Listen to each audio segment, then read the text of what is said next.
Hello, everyone. This is North Hempstead Town Supervisor Judi Bosworth, and I wanted to thank you for joining us for this important panel discussion that we're hosting as part of the town's celebration for Black History Month. This month honors the significant role that African Americans have made in shaping our history and our future.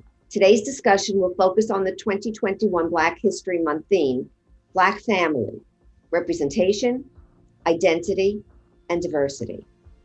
We will have distinguished panelists who will speak about these topics in depth. The town of North Hempstead is committed to honoring the legacy and contributions of African Americans. We're exceedingly fortunate for these trailblazers who came before us. I'd now like to introduce Council Member Viviana Russell, who will be moderating tonight's panel with our distinguished guests. So mainstream media has gone through its ebbs and flows, the commercialization of Black people or people of color. Do you believe this is done because there's been a real change in consciousness, or do you believe it was done purely for financial gain? I think it's a mixture of both, quite frankly. I think there are good, folks who have become enlightened in the past year and they do want to change and push for social policy. I think, one thing that was great about this movement is like when we were on the streets, there were white folks there. There were Latinx folks there as well. It was a very diverse movement. So I will say first that there is, some really good intentions there. But I think what the companies are doing, they're responding to their bottom line. They know that Gen Z, particularly, and millennials are not going to buy products from companies that they believe to be racist. So I think there's a financial and economic incentive now that exists over this past year that previously wasn't there. So I think it's a mixture of both, that, there are good people and we are trying to make progress.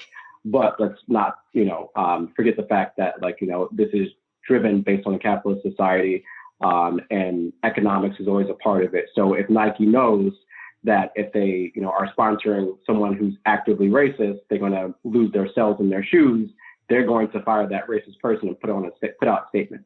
So I think socially we're progressing, but, I think it's also a response to the demand that wants to see anti-racist behavior from corporations and companies. I mean, I also agree it's a bit of both. I think the unfortunate part that has come out of it also, though, is new businesses were created to kind of jump on some of the bandwagon of the Black Lives Matter, and they were not being authentic.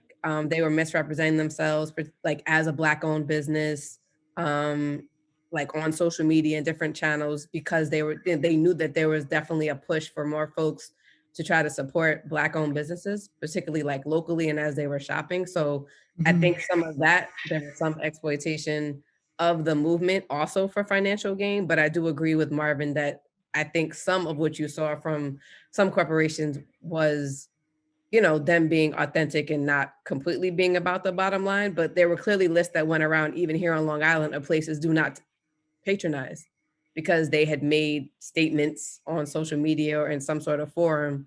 So people, that was circulated, and that obviously impacted people's bottom line even more so than whatever COVID had already done. Then you're being kind of blacklisted as don't patronize them because they don't, they don't support, or they're not, they don't actually like Black and brown people. So, I mean, I think it goes both ways, but there's still so much more that can be done for authentic representation and people just being more cognizant of who they have as their poster person for certain things, and just being cognizant of what people say out in public, and just knowing that it's not when it's not appropriate, they need to be removed immediately. It doesn't take a movement that they've been inappropriate, and there should be policies around things like that should have been put in place well before some of these things.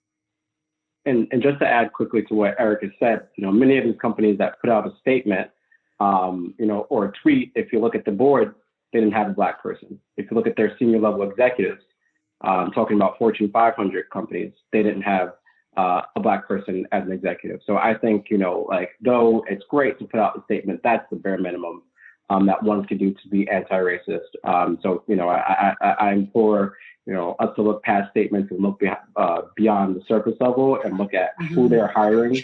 If they're contracting, are their vendors Black owned? Are there women, particularly Black women, represented in their vendors? So I think that we've taken a step forward collectively, but there's so much more. And I think, as she said, a lot of smoke and mirrors going to distract from what's actually happening in their boardrooms. So how do you think Blacks in art, music, media, how do you think the diversity has now changed, or do you think it's now changed because of what is going on in the country with regard to the Black Lives Matter movement? Do you think that there's been more diversity? Earlier on, Elaine, you spoke about Blacks having roles in television and different arenas, but those roles necessarily weren't leading roles. Do you think that we're seeing more of that now, more diversity in art and culture? If you pull up just the Billboard 100 top 10 songs in the country right now, six of the 10 songs are either made by a Black artist or feature a Black artist. And that's not even including the producers and everything that goes into creating a song. But, I think it's hard to say that there's more diversity because, I think Black arts and Black music particularly has always been just great and phenomenal. Even when they didn't want to sit with us at a table, they would have Black artists perform in front of an audience. And if you look at folks such as Sam Cooke and Barry Gordy and their ability to build, through their music and through their art, like that's something that's always been a talent. If you look at, how gospel influenced pop, how, jazz also influenced rock and roll, Black artists have always been around and always been successful and phenomenal. I think one of the things that we have to look at again is the economics behind it in the industry. Are we still using Black labor and Black art, and particularly in Black music, but not financially compensating Black artists? And the answer to that is yes. So I think that, we've always been a talented culture, white folks have, and, the entire world has always admired and tried to steal from Black art. But I don't think there's been significant improvements in how the industry compensates Black artists and Black producers. There's no doubt about it. I mean, when I was just looking at today's newspaper, and the three-dimensional artists, the painters, the sculptors, the photographers, we've always had a prevalence of that. There's never been a scarcity. It's always been the platforms. It's always been the galleries. Now you have a proliferation of filmmakers out there, and I'm very excited about that, to see all these young filmmakers. I'm looking at the streaming that's going on during this pandemic. You're looking at Hulu and Netflix and Amazon Prime and what have you, Apple TV, everybody's, HBO Max. You got the Black directors are there, not in the numbers that is fully representational, but they are making these breakthroughs. They're making some appearances. The Black actors and actresses, we've always had a proliferation of that. There's no scarcity of that. But where are the screenwriters? Where are the directors? Where are the producers? Where are the people behind the camera? We've always been so prominent in front, in a limited way in terms of the roles we had access to. But we have to control, the culture in such a way that we can begin to determine and define which production goes forward. Can we green light a production? That's essential. I was reading a thing on Sam Pollard today, a very, very fine filmmaker, and the list of films. I worked with him going all the way back to Eyes on the Prize, and to see now how he's evolved all the way down to now you can see MLK and the FBI. I watched that today, and he's showing this kind of growth and development and perspective, and also gaining a foothold because he teaches at NYU. So he's got a classroom situation, but now, he's got his films. It's a shame that we have this pandemic because they would be in the theaters too, but you can stream them. So here's Sam Pollard, an important filmmaker. And when he talks, he doesn't talk about Sam. He talks about the history. He talks about those shoulders that he stands on. So that's a very informed perspective, one in which he is like a Sankofa situation. He faces forward, but he looks back. He recognized all those people came before. He can tick them off too. And talk about Spike Lee. He's worked with Spike, the Five Bloods, the film that's now being streamed. That's Sam Pollard working with Spike Lee. But he talks about St. Clair Bourne. He talks about Gordon Parks. He talks about Ossie Davis and Ruby Dee. The Sidney Poitiers and the Harry Belafontes. All those people who came before. Path. These are pathfinders. These are pioneers. And it's good that we have those kind of artists who are not so much, excited about their own place at this moment, but understand exactly how did you get there? Who paved the way for you? What sacrifices did they make? And so you can then recommit yourself and you can further spread the word and bring others in because once you got there, once you get inside, can be very lonely. So you had to make sure that you bring somebody else there with you. Some other filmmakers, some other artists, some other painters, some other sculptors. It's good to see that we have so many of these young artists out there. I mean, it's just amazing. And they're getting more exposure because I do believe Black Lives Matter has had some impact. Even if they've terrified a few galleries. I love it. Absolutely. And I think there's no doubt that Black film is through, what they're calling a renaissance. Directors like Shonda Rhimes and Issa Rae, Regina King, and, Kenya Harris, they are producing some breathtaking and amazing film that, is showing, actually representation of what the Black experience is. But with that comes caveats. I think one thing, that sticks with me is Viola Davis. She said, I'm considered the Black Meryl Streep, but I'm not paid like Meryl Streep. Pay me equal. So I think although we are continuing to see, these progressions in many areas, particularly in film, there's always nuance. There's always pay disparities and economic discrepancies within these. So I think it's important that we celebrate, all the progress that we're making, but also stay accountable and accountable to equity, because that's the goal. Basic. So we are going to wrap up, and I just have one last question for you to answer. Why is it important that we have these type of discussions about the Black family, about representation, about diversity, about identity? Why is it important for us to have these conversations, and not just for the Black family, but for everyone to hear? And Eric, I'm going to start with you.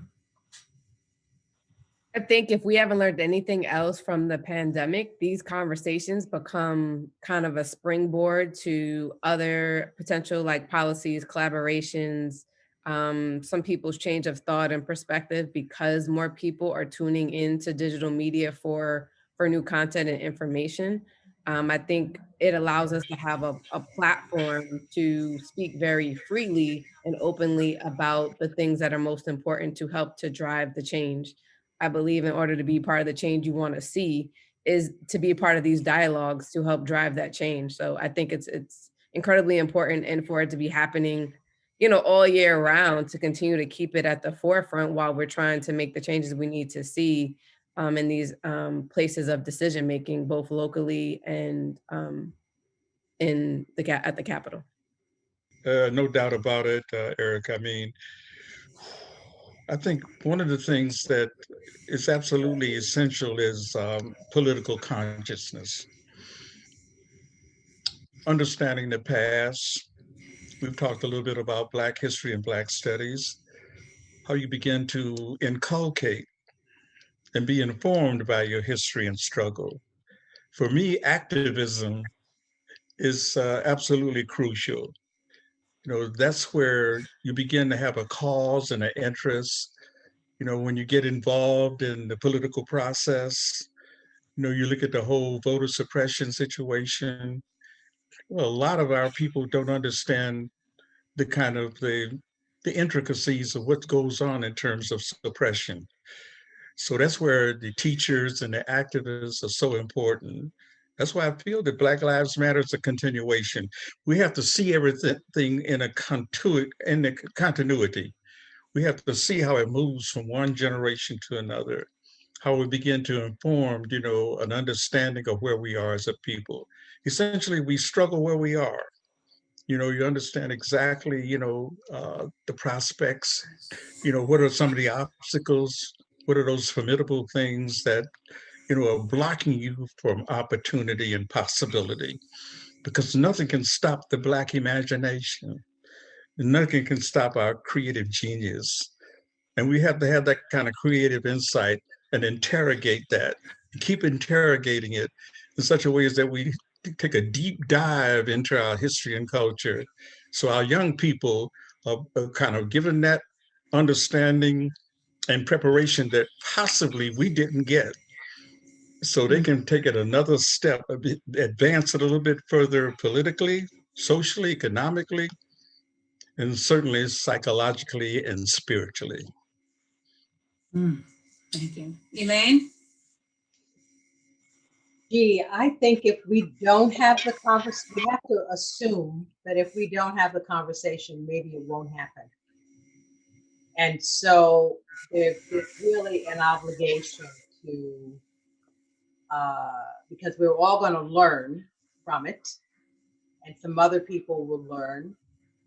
And so it's part of our responsibility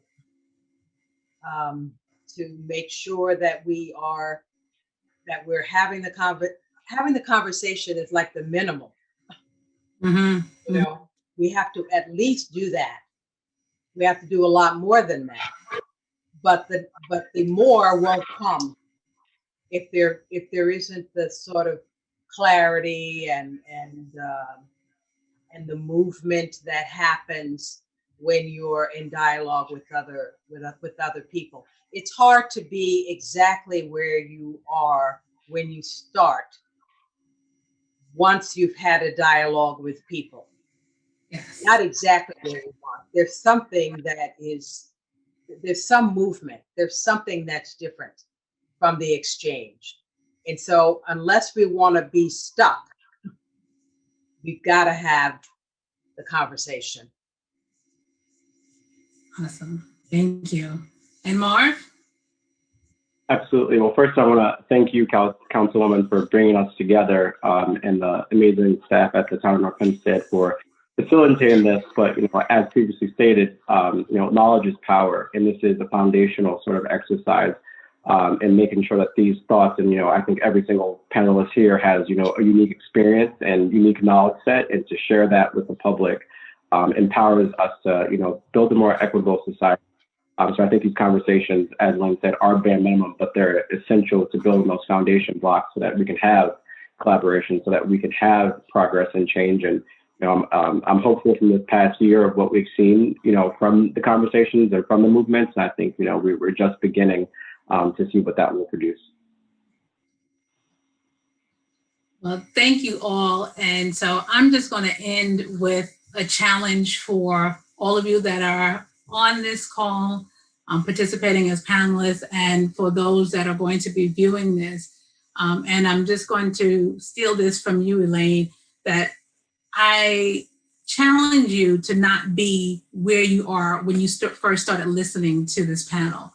That this panel, from this discussion, that you are moved to action, whether it is looking into the companies that have now put out these statements about Black Lives Matter, checking their boards, looking at who is on their board, or looking at their hiring practices, or is it challenging the educational system about teaching the full history of America to include the experience and the impact that Black people have made in that history. So I challenge all of you to continue to do the work that you're already doing. I thank you for inspiring the conversation today. I thank you for participating. And I think everyone that listens to this and watches this will be much better off than where they are before they started listening. So thank you, and I appreciate you so much. Aluta continua. The struggle continues. Thank you. Thank you. Thank you.